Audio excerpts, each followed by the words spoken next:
Doctor सपना जी जयपुर से। पूज्य गुरुदेव भगवान, आपके चरणों में कोटि कोटि नमन।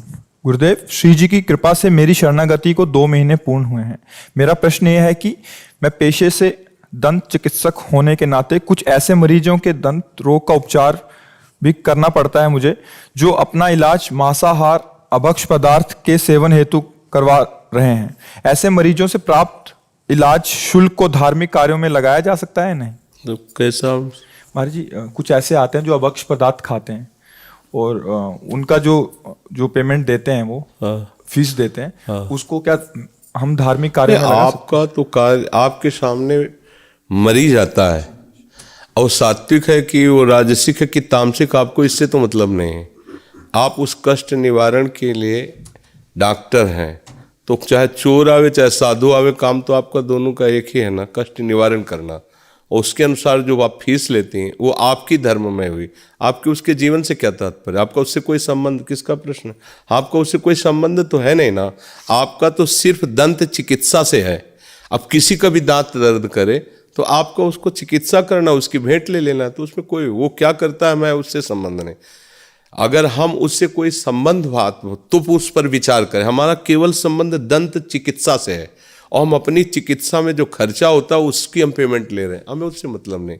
वो दैत्य हो या देवता हो, राक्षस हो या मनुष्य, हमें उससे मतलब नहीं। हम उतना कार्य केवल कर रहे हैं, वो क्या कर रहा है हम उसके पैसे नहीं ले रहे हैं, हम क्या कर रहे हैं हम उसके ले रहे हैं। कोई दान नहीं ले रहे हैं, कोई उससे भेंट नहीं ले रहे हैं, अपनी मेहनत का ले रहे हैं। तो आप उसकी दंत चिकित्सा करें। आपके सामने सिर्फ मरीज होता है, न वो ब्राह्मण, न क्षत्रिय, न वैश्य, न शूद्र, न असुर स्वभाव वाला, न देव स्वभाव वाला। आपके सामने मरीज आया है और आप उस मर्ज की दवा करें, उसकी भेंट ले रहे, कोई का बात नहीं। अब वो आपका चाहे धर्म में लगाइए, अपने प्रयोग में कीजिए, वो आपका विषय है। अब अगर कोई ऐसा केस होता कि आपके ऐसा करने से वो पापाचरण और करेगा, फिर उस पर विचार होता कि ऐसे वो पुष्ट होगा तो फिर ऐसा पापाचरण करेगा, ऐसा करेगा। अगर वो पुष्ट न हो तो पापाचरण नहीं करेगा, उस पर विचार किया जा सकता था। अब ये ऐसा है कि इससे भोजन, अब वो कुछ भी भोजन, वो तो उसका स्वभाव है। हमारा काम है वो मरीज आया है, भगवान मरीज रूप से आए हैं और वो हमारी चिकित्सा का विषय ये है दंत, तो मुझे वो करना है। उससे जो लाभ प्राप्त होता है, मान लो जो आपने पढ़ाई लिखाई की है, परिवार का पोषण करना है, धर्म से चलना है, तो जो आप कार्य कर रहे हैं। अब जैसे किसी का एक्सीडेंट हो गया तो हम पहले उसे पूछेंगे यार तुम धर्मात्मा हो कि दुरात्मा हो, महात्मा हो, क्या हो? पहली बात है इस समय तुम्हारी सेवा करना हमारा कर्तव्य है। उठाए उसको अस्पताल ले जाए, उसकी दवा कराए। डॉक्टर पूछेगा कौन जात के हो, क्या है, कितना पढ़े लिखे हो, ये तो नहीं, वो तो सिर्फ देखेगा टांग टूटी कि हाथ टूटा है, और जिसका वो सर्जन हो उस बात को करेगा। ये सब बातें व्यवहार में संबंध बनाने के लिए हैं, लेकिन सेवा करने के लिए नहीं है। अगर घोर पापी भी तड़प रहा है, हमको उसकी जरूरत है उसकी सेवा की, तो हम कर देंगे। उस समय हम उसे पापी नहीं देखेंगे, उस समय हमारा सेवा का कार्य भगवान ने दिया इसलिए हम कर देते हैं। हमें नहीं देखना कि पापी मरने दो, नहीं नहीं, हम क्या जाने पापी पुण्यात्मा कौन क्या है। तत्काल हमें सेवा मिली, हमें सेवा, जब हम कुत्ते की सेवा कर सकते, पशु की सेवा कर सकते, तो मनुष्य की सेवा, उसका आचरण क्या है वो जाने, हमारा उस समय वर्तमान में कर्तव्य क्या है ये हम जाने। महाराज जी, जो वहां से धन मिलेगा उसको हम धर्मार्थ कार्यों में लगा सकते हैं? हाँ, वो धर्म स्वरूप ही है, क्योंकि आप उसके धर्म से मतलब नहीं रख रहे। आपका धर्म है दंत चिकित्सक हो आप, वो दंत का मरीज आया है, उसकी सेवा करना, उससे सेवा जो शुल्क मिला उससे अपने परिवार को पोषण। भागवती कोई, अब जैसे वकालत है, अब वो जान रहा है कि तुम अधर्म से मतलब चोरी, हिंसा जो भी किए हो, इसके बाद वो कह रहा 5 लाख तुम्हें रुपये देंगे, हमें जिता दो। अब ये बात बिगड़ गई। अब स्वयं भी पतित होगा और जहां धन जाएगा वहां भी पतन का ही कार्य करेगा, आप जानते हो ना। इसलिए उसमें उसके बौद्धिक बल से उसकी विजय होगी और उसका वो धन ले रहा है, जान रहा है कि अधर्म है, तो फिर उसका है। लेकिन अगर वही आदमी डॉक्टर है और उसका कोई अंग भंग हो गया है और वो उसके पास आया है, तो उसके पास अधर्मी धर्मात्मा का प्रश्न नहीं है, वहां प्रश्न है मरीज का, मरीज और डॉक्टर का। अब वो डॉक्टर का जो कर्तव्य है वो करेगा। अच्छा, डॉक्टर मतलब दवाइयाँ हैं, जहाँ डॉक्टरी कर रहा है उसका खर्चा है, और चाहे धर्मात्मा से हो चाहे किसी से हो, तो पैसा लगेगा ही लगेगा। उससे ले रहा जीवन यापन का, उसमें कोई उसमें परेशानी नहीं। नवनीत शर्मा जी काशी से। महाराज जी आपके चरणों में कोटि कोटि नमन। महाराज जी, श्री जी को प्राप्त करने के लिए जो छिन्न इच्छा हृदय में उत्पन्न हुई है वो व्याकुलता में कैसे परिणित हो? अधिक भजन करने से। जब हम भजन करते हैं, हृदय पवित्र होता है, तब हमें जैसे निर्मल जल में हलचल रहित जल, मल रहित जल, तो शांत जल में हम नीचे की तह को देख सकते हैं। ऐसे जब हमारा अंतःकरण निर्मल होता है, चंचलता रहित होता है। चंचलता रहित का मतलब बार बार जो विषयों में संकल्प विकल्प होता है, विषयों का चिंतन होता है। और मल का मतलब विषय आकर्षण, विषयों में सुख बुद्धि है, ये मल है। बार बार विषयों में जाना, ये चंचलता है। जब अंतःकरण की दोनों भजन के प्रभाव से नष्ट हो जाती हैं, तो आत्म स्वरूप का प्रतिबिंब उसमें दिखाई देता है। वहीं से उसको अपने प्रीतम की व्याकुलता पैदा होती है कि जिस सुख की मैं खोज कर रहा था वो तो इधर है। वो इधर से फिर हटकर पूर्ण अंतर्मुख होकर के अपने स्वरूप की स्थिति में लग जाता है। चाहे उनको प्रभु नाम दे दो, श्री जी नाम दे दो, आत्मस्वरूप नाम दे दो, वो एक ही तत्व है। बस उसके लिए जहाँ व्याकुल हुआ, बात बन गई। पर मल, विक्षेप, आवरण, इनका नाश होना आवश्यक है। ये जो देहाभिमान ऐसा आवरण छा चुका है कि ये भूल ही नहीं पा रहे कि हम शरीर नहीं हैं। ये जो मल अंदर विषय वासना बैठ गई है, जो विक्षेप बार बार भोग की इच्छा प्रकट हो रही है, इनका नाश होना, इन अनर्थों का नाश भजन से होता है। जितना आप भजन करोगे उतना ही निर्मलता आएगी, उतनी ही चंचलता रहित एकाग्रता आएगी, उतनी शांति मिलेगी। उसी शांति में आप अपने स्वरूप का अनुभव करेंगे। उसी शांति में फिर व्याकुलता पैदा होती प्रभु के साक्षात्कार की। समझ पा रहे हैं आप जी? ज्योति जी कन्नौज से। श्री हरिवंश महाराज श्री, जीवन में भजन की क्रियाएं तो हो रही हैं पर प्रेम नहीं उत्पन्न हो रहा, कृपा कीजिए। उसका कारण है कि अपनापन शरीर और शरीर संबंधियों से है, शरीर संबंधी भोगों से है। पर अगर सही क्रिया भजन की हो तो सुधार प्रारंभ हो जाएगा। किसका प्रश्न है? हाँ, अगर आप तन्मयता धारण करना चाहते हैं तो जो क्रिया कर रहे हैं उसी क्रिया को दीर्घ काल तक करें, लंबे समय तक, तो वही आसक्तियों का नाश करके प्रेम पैदा कर देगी। अभी हमारा प्रेम बिखरा हुआ है। प्रेम कहीं उपजता थोड़ी है, प्रेम सबके हृदय में है। वही देह में, देह के संबंधी रिश्ते नातेदारों में, पति में, पुत्र में, परिवार में, वही प्रेम है। उसी प्रेम को तो बटोरना साधना है। भगवान कह रहे ना, जननी जनक बंधु सुत दारा, तनु धन धाम सुहृद परिवारा, सबकी ममता ताग बटोरी, मम पद मनहि बांध बरडोरी। कोई नया प्रेम उपजता नहीं है। वही प्रेम जो फैला हुआ है वस्तुओं में, व्यक्तियों में, परिस्थितियों में, स्थितियों में, स्थानों में, उसी को समेट कर जे ही प्रभु की तरफ लगाया। अब चिदानंद से प्रेम करने का जो भाव होता है, अब आ गया। अब रोना शुरू, पुलकित स्थितियां जागृत हो गई, भागवतिक प्रेम वही है और कोई प्रेम नहीं। जो इधर फैला उसे मोह कहते हैं, राग कहते हैं, आसक्ति कहते हैं। और वही जब प्रभु की तरफ आता है तो अनुराग हो जाता है। जब इधर होता है तो वही काम होता है, जब इधर होता है तो वही प्रेम हो जाता है। तो बस हमको उसको समेटना है। जो अपने शरीर में प्रेम है, जो अपने शरीर संबंधियों में प्रेम है, जो भोगों में प्रेम है, उसे हम घसीट कर एकमात्र प्रभु के चरणों में लगा दें तो प्रेम हो। अब ये घसीटना ही तो भजन क्रिया है। प्रातः से लेकर शयन तक हमारी सारी चेष्टाएं जितनी हो रही, चाहे व्यवहार की हो चाहे परमार्थ की हो, उन सबको प्रभु के चरणों में अर्पित करो। बिना भोग लगाए पाओ मत, और नाम जप का अभ्यास करो, सब कुछ हो जाएगा। इसी सब कुछ हो जाएगा। क्योंकि बिना भोग लगाए पाने से फिर बुद्धि परमार्थ में नहीं चल पाएगी। प्रभु को अर्पित करके ही भोग प्रसाद पाना चाहिए। अगर ऐसे ही खान पान चलता रहा तो बुद्धि काम नहीं करेगी। अच्छा, प्रभु को हम गंदी चीज़ें भोग लगा नहीं सकते तो अपने आप बच गए। तो पवित्र अन्न जाएगा। प्रसादे सर्व दुखा नाम हानि रस्योपजायते। भगवान के द्वारा प्राप्त हुए प्रसाद से प्रसन्नता होती है। प्रसन्नता ही हमें भगवत मार्ग में आगे बढ़ाती है। उत्साह। आजकल हम ऐसा भोजन पाते हैं, ऐसा संग करते हैं कि हमें भोगों में तो उत्साह है, क्योंकि भजन में उत्साह नहीं। प्रभु को प्राप्त करना, अपने स्वरूप में स्थित होना, ये सब बातें, क्योंकि खान पान संग ऐसा हो गया, मोबाइल का संग हो गया। बहुत बढ़िया कलयुग ने अपनी विस्तार भूमि तैयार कर ली, मोबाइल। अगर इससे जिसमें कोई गुण ना हो तो उसे कोई स्वीकार ही नहीं करेगा। तो थोड़ा गुण है और भारी दोष है। गुण भी है, आप अमेरिका से बैठकर सत्संग सुन सकते हैं, यहाँ जो वृंदावन में डाला जाए तो अमेरिका में सुन सकते हैं। अगर लाइव चल रहा है तो विश्व में भी कहीं भी देख सकते हैं मोबाइल से। कोई घटना है तो दूर देश को अपने घर में बैठे सूचना दे सकते हैं। आप पहले था कि कभी पत्र डाला तो 20 दिन 25 दिन में पहुंचता था, अब तो सेकंडों में मिलाओ और बात करो। ये गुण भी है पर दोष भी बहुत है उसमें।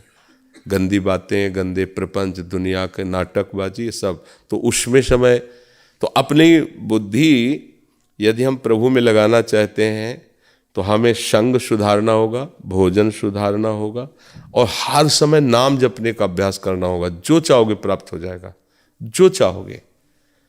और नाम जो चाहोगे वो प्राप्त कराने में समर्थ तो है, पर नाम का कार्य चाह कोई मिटा देना। जब नाम सही ढंग से जपने लोगे तो कोई चाह ही नहीं रह जाएगी। जब तक नाम जप नहीं होता तभी तक ये चाह रहती है विषयों की, लोकांतर के भोगों की। और जब नाम चलता है तो फिर ब्रह्मादिक के भोग सब विषम लागताई। नारायण ब्रजचंद की लगन लगी है, अब भगवदानंद की लगन लग गई तो विषयानंद बमन के समान हो जाता है। रमा विलास राम अनुरागी तजत बमन जिम जन्म। उल्टी की तरह जैसे बमन होता है ऐसे उसे ब्रह्मादिक के भोगों के लिए भी आकर्षण नहीं रह जाता। पर ये खूब अच्छे से भजन करें तो जितना हम भजन कर रहे हैं भले वो क्रिया ही हो रही है पर वो सत्य है ना, इसलिए हमारी विजय होगी। भजन क्रिया कोई असत थोड़ी होती। देखो हमें विश्वास करना चाहिए कि आग में दाहिका शक्ति है, तो कोई प्यार से छुआ दे तो जल जाएंगे, जबरदस्ती छुआ दे तो जल जाएंगे, या हम सम्मान से छुएं तो जल जाएंगे। उसका काम है दाहिका शक्ति। ऐसे ही नाम में तारण शक्ति विराजमान है। तो हम भाव से जपे तो तर जाएंगे, कुभाव से जपे तो तर जाएंगे, जबरदस्ती कोई जपावे तो तर जाएंगे। उसका तारण स्वभाव है। नाम का कार्य है संसार से तार देना, उसमें सामर्थ्य विराजमान है। तो इसलिए गोस्वामी जी कहते भाव कुभाव अनख आलसहु नाम जपत मंगल दिस दसो। वो कोई ऐसी क्रिया नहीं कि हमने राधा राधा बोला, कोई लाभ तो मिला नहीं तो व्यर्थ चला गया। नहीं नहीं, आपके यंत्र भी बहुत मल से ढके हुए हैं तो उनको अनुभव में नहीं आ रहा। आप बार बार जपते रहिए, जहाँ निर्मल हुए तो राधा कहते ही रोमांच हो जाएगा। और एक समय ऐसा आएगा कि राधा नाम के साथ रूप प्रकाशित हो जाएगा, फिर हो गया सब काम।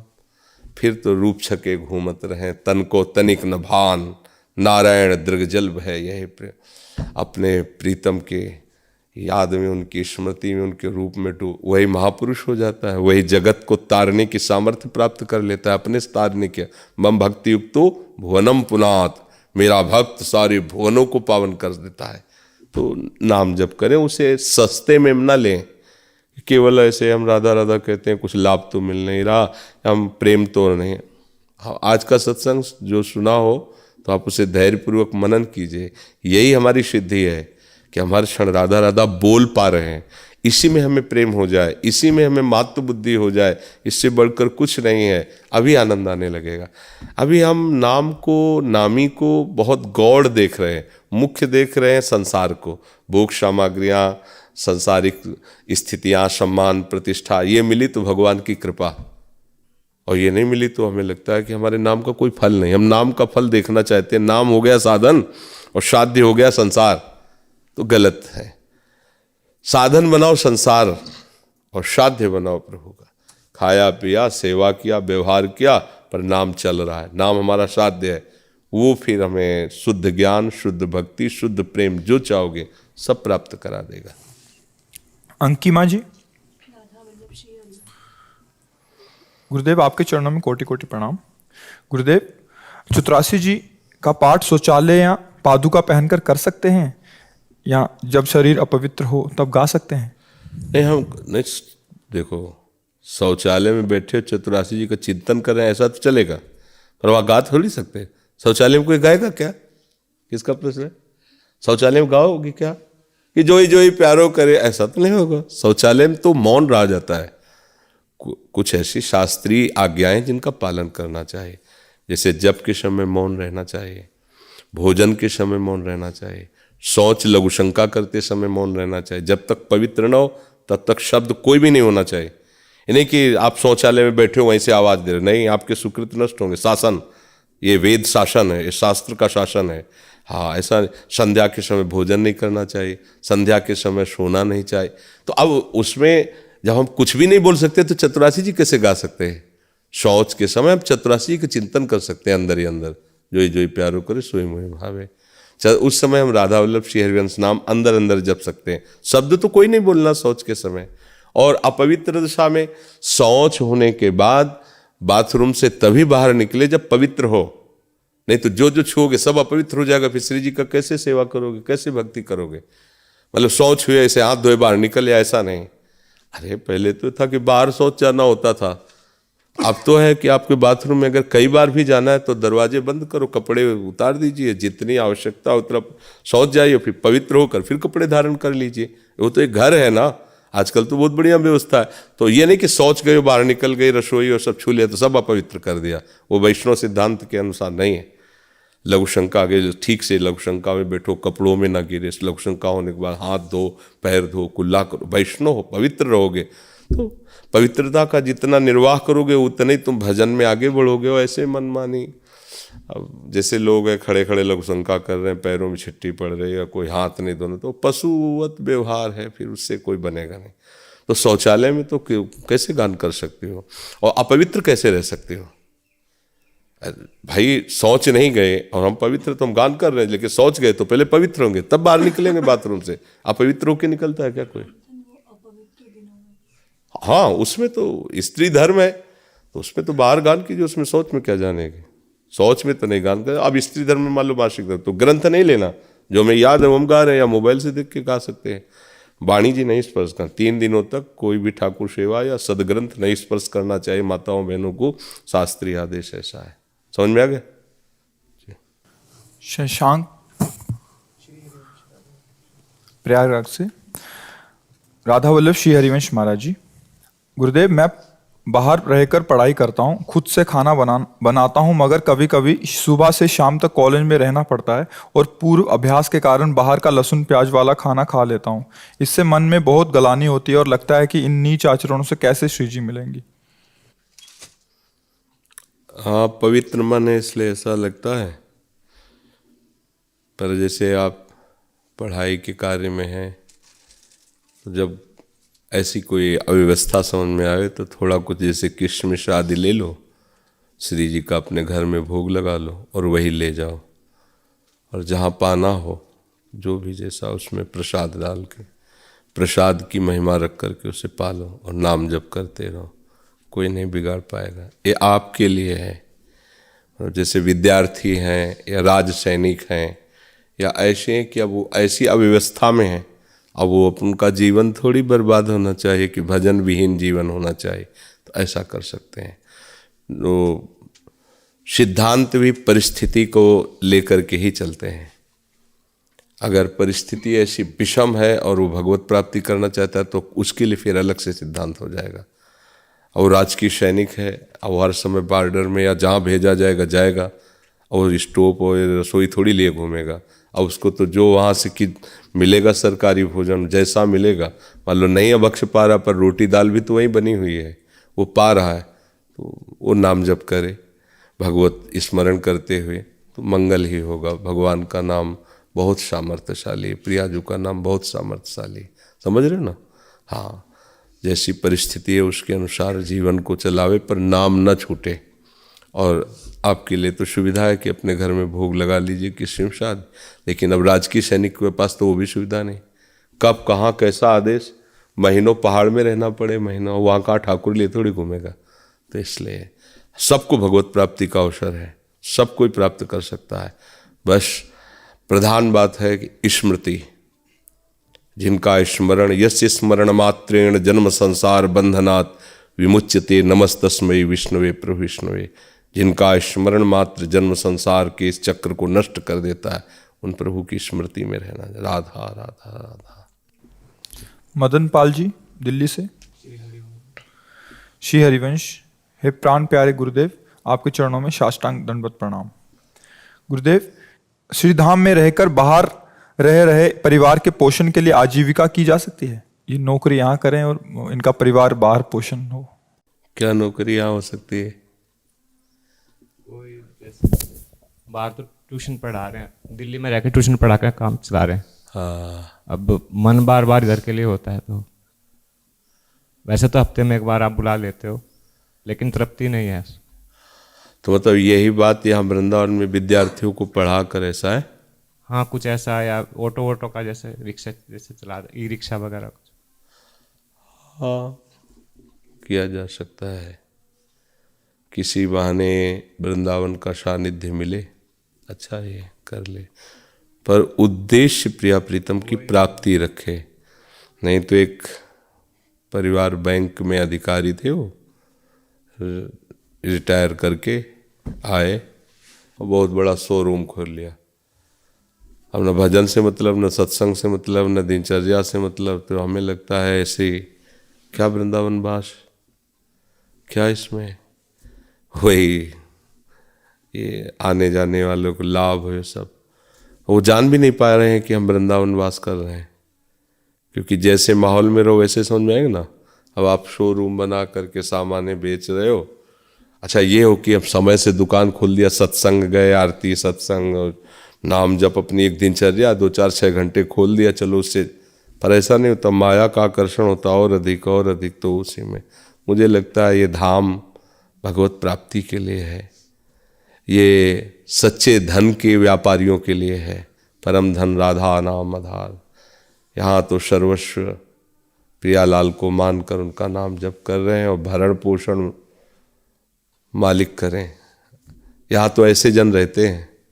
अब वो तो आधुनिकता बढ़ती जा रही, तो जैसे भी बने, लेकिन यहाँ जो वास का विषय है वो ऐसे है कि आके लाडली जी के दरबार में पड़ गए, अब वो अपने महल में जैसे चाहे वैसे रखें। ऐसा ये यहाँ जो बनवास, ये बन है ना, अब वो तो मतलब मायाकृत लीलाएं बढ़ रही हूँ, अलग बात है। क्या यहाँ तो केवल प्रियालाल के प्रेम प्राप्ति वाले महापुरुष ही।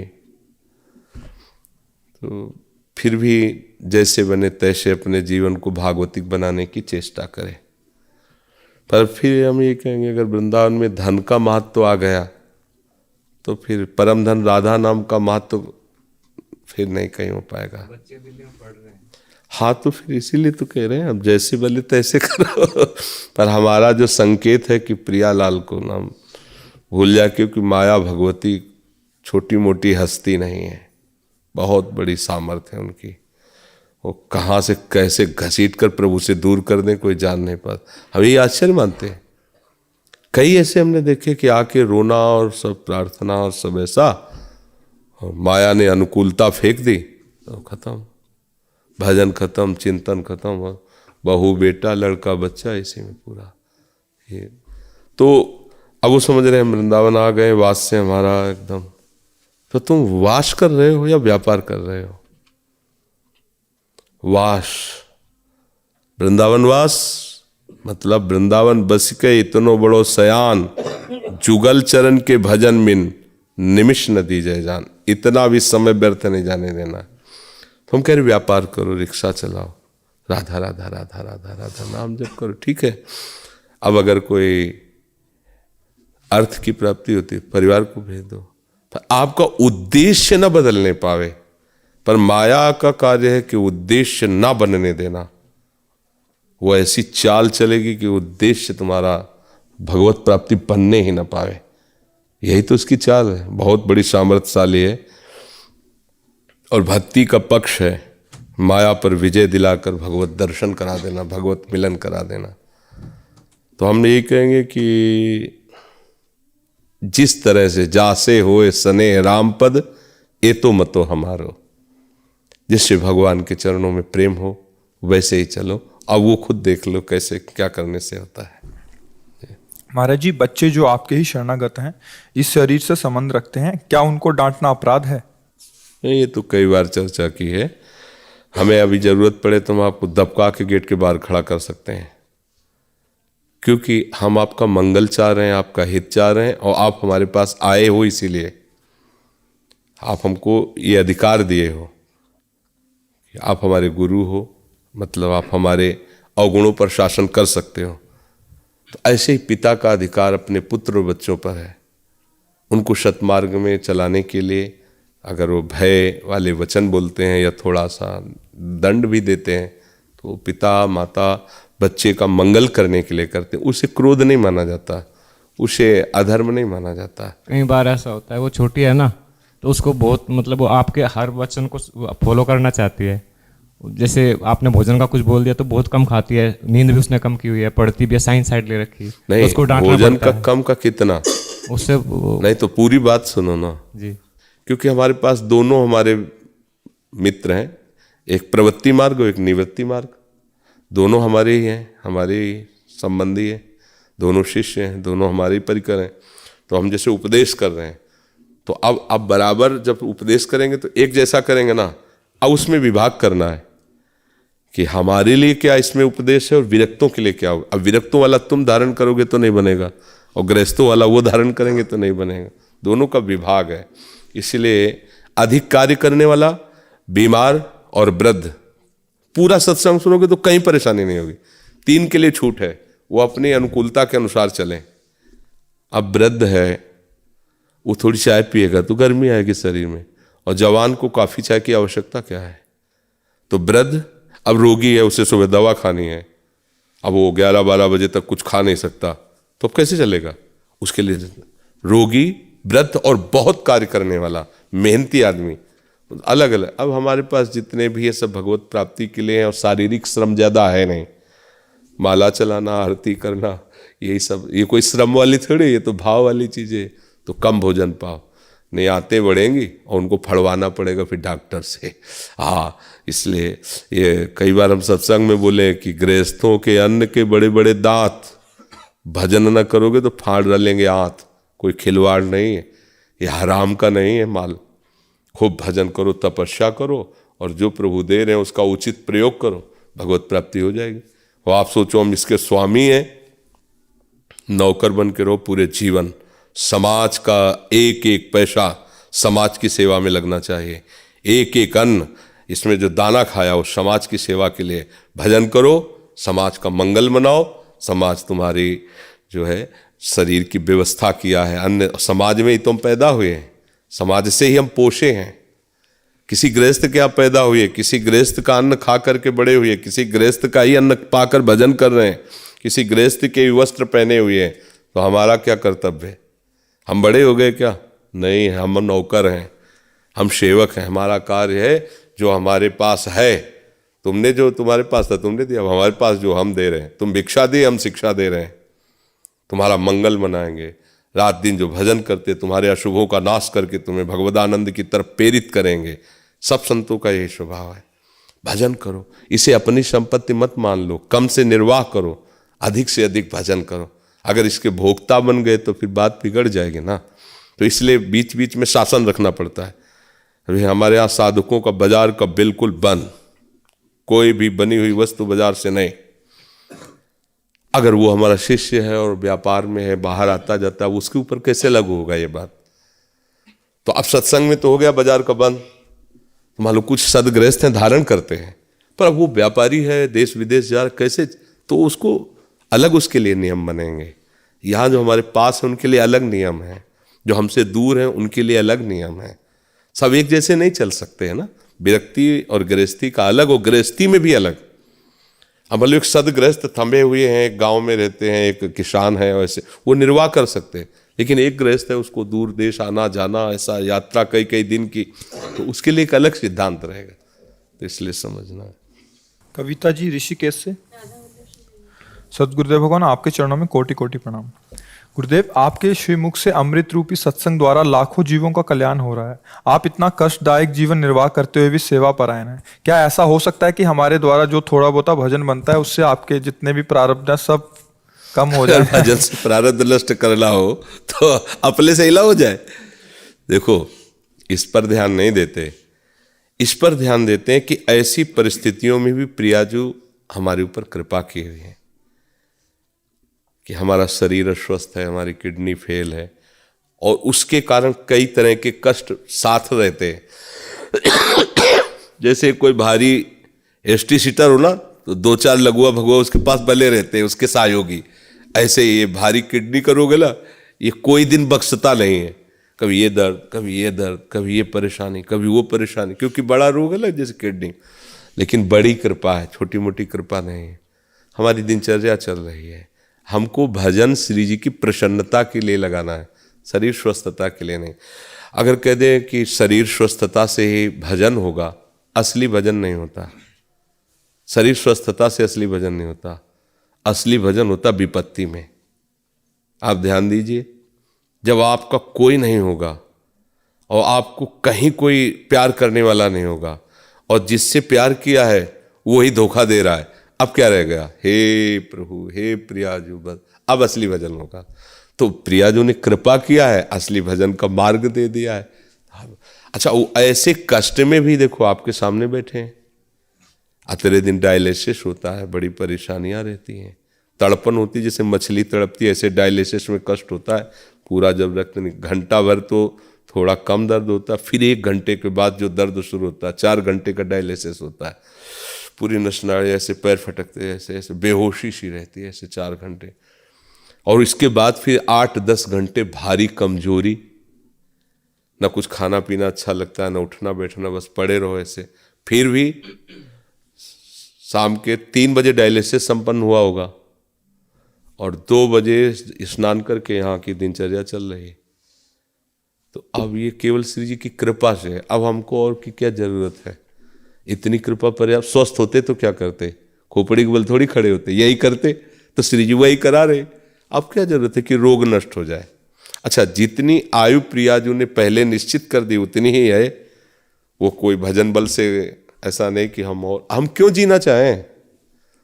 हम जीना क्यों चाहें? बोले आपके द्वारा जगत मंगल होता है, तो जितना करवाना है उतना ही तो होगा ना।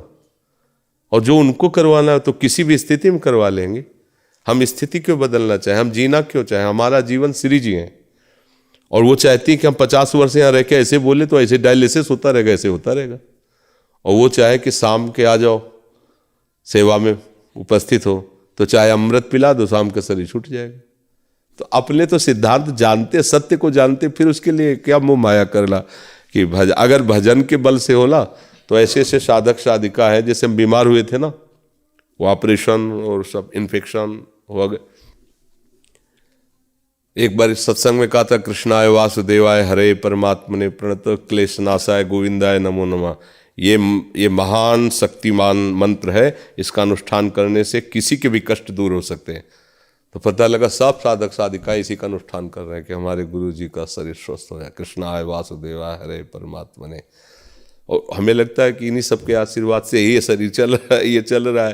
तो अगर ये हो कि अभी जैसे कि किडनी ट्रांसफर, तो माला पहन ले किडनी की। ऐसे ऐसे साधक साधिका है कि अभी प्राण ले लीजिए, वो तो समर्पित ही चित्त है। बहुत प्यार सब बच्चे बच्चे करते हैं ऐसे। तो अब ये श्री जी का प्यार है इन सब के रूप में श्री। और हमारा ये सोचना है कि अगर हमारी किडनी को काम करना है तो यही काम करेंगे। अगर नहीं करना है तो 100-200 किडनी इकट्ठा कर लो, फिर भी नहीं चलेगी, क्योंकि उनके चल रहा है। तो इसलिए बहुत आनंद है, हमें बहुत मस्ती है और बहुत सबका प्यार है। आप सब भजन करो, प्रभु को प्राप्त हो, यही हमारे जीवन का उद्देश्य है। एक दिन जिए, अगर एक भी साधक भगवत चरणारविंद में लग गया तो हमारा जीवन सार्थक हो गया। 1000 दिन जिए तो फायदा क्या हुआ? तो हमें लगता है कि आप लोग जैसे कह रहे हो सत्संग का हमें लाभ मिल रहा है, हमें नाम जप में प्रीति हो रही, तो हमारा जीवन सार्थक है, हमारा जीना सार्थक है। जितने दिन हमारे इस शरीर में जीव है, हाँ हमें आनंद है, हमारी सेवा पक्की हो रही है। अब कितने दिन किसकी सेवा है तो मालिक जाने, ट्रांसफर कहाँ करना है वो तो उसके हाथ की बात है। ये थोड़ी कि हम इसी ऑफिस में रहेंगे, वो तो सरकारी आदेश, बहुत बढ़िया बंगला है, बहुत बढ़िया व्यवस्था है, पर आदेश हो गया चलो तो वहाँ जाना पड़ेगा। ऐसे इस शरीर को ऑफिस समझो, मालिक ने आदेश दिया जितने दिन इस ऑफिस में रह करके ऐसे हो रहा है, नहीं तो इधर ताला लगा हो, आगे वाले ऑफिस में ट्रांसफर हो जाएगा। बिल्कुल इसमें है कि हमारे भजन से आप ठीक हो जाओ, हम तो ठीक है, हम ठीक है। अच्छा देखो, ऐसी परिस्थिति में आपको लग रहा है कि हमारा डायलिसिस होता है, हमारी किडनी फेल है मुरझाए हुए गुन्नू सुन्न ऐसे लग रहे हैं, बीमार लग रहे हैं क्या? अच्छा बताओ, सच्ची बताओ। तुम्हें देखने से ऐसा लग रहा है कि हम बीमार लग रहे हैं, बड़े मरौआ लग रहे हैं कि भाई बहुत परेशान। नहीं, देखो ऐसी स्थिति में महारानी जी कैसे रख रहे हैं। हम तो ये देखते हैं कि कैसे रख रहे हैं। पानी भी लिमिट है, ये थोड़ी कि बढ़िया दूध रबड़ी रसगुल्ला, पानी भी लिमिट है। भोजन की तो बात जाने दो, पानी भी एक सीमा तक उसके जैसे हमें बहुत प्यास लगती गर्मियों में तो ऐसे पानी दे दिया जाता है, यार थोड़ा और दे दो, फिर महाराज जी वो वजन ज्यादा हो जाएगा उसमें, बस लिमिट, पानी भी लिमिट है, भोजन की तो क्या। तो ये जो स्वस्थता प्रसन्नता ये केवल प्रियाजू के बल से है कि तो उनके बल से एक आनंद बना रहता है। अगर वो आनंद न रहे तो अभी आप देख लो डिप्रेशन में चले जाएं कि कब तक कष्ट झेलेंगे, महीना 2 महीना साल 2, जब तक जिएंगे तब तक।